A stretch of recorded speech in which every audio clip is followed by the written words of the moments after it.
you think that it is right that he loses his job and possibly his career over that?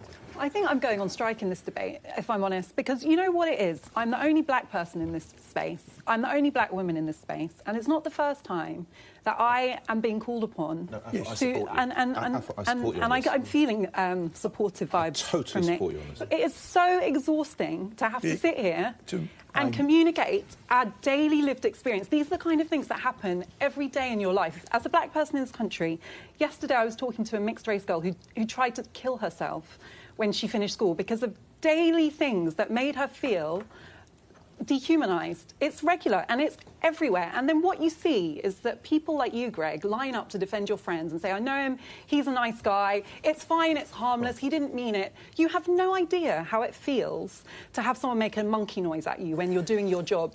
And, you know, he's a football supporter. He should know. This is something that the best football player supporter, he should know. This is something that the best football players in the country say they can't wait to see the back of their game because of the emotional trauma of having fans. No, not one footballer, Greg. Dozens of footballers. And not just at the Premier League, regular local clubs. Kids playing teams on the weekend saying that having monkey noises is a regular part, having banana skin. Sorry, I'm just done. I'm not, and thank you for being supportive. I'm not going to communicate to you what is wrong with it. You should know. You should know better. You and I have fought a lot over this, and I can see how upset you are, and I'm very sorry that you're upset about this. But do you think that if someone...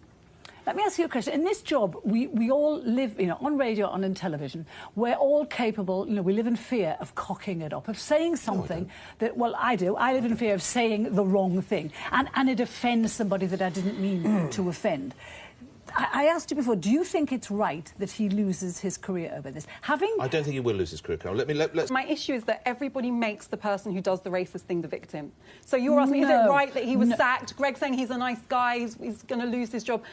You know, how is he the victim in this scenario? This is a pregnant woman who had to arrange new levels of protection because of the amount of racist abuse she was receiving, which escalated when she announced she was pregnant. She's always had racist abuse, but when she announced her pregnancy, it multiplied because there is so much toxic racism in our society. That's not Danny Baker's fault. That's not Danny Baker's fault, but what is Danny Baker's fault is that he did something which was so offensive that when I first saw it, I actually thought it was a prank. I just thought nobody who the BBC gives a platform could be stupid enough to say this and not intend it to be racist, because it is one of, and we could talk about unintended racism or microaggressions, this is none of those.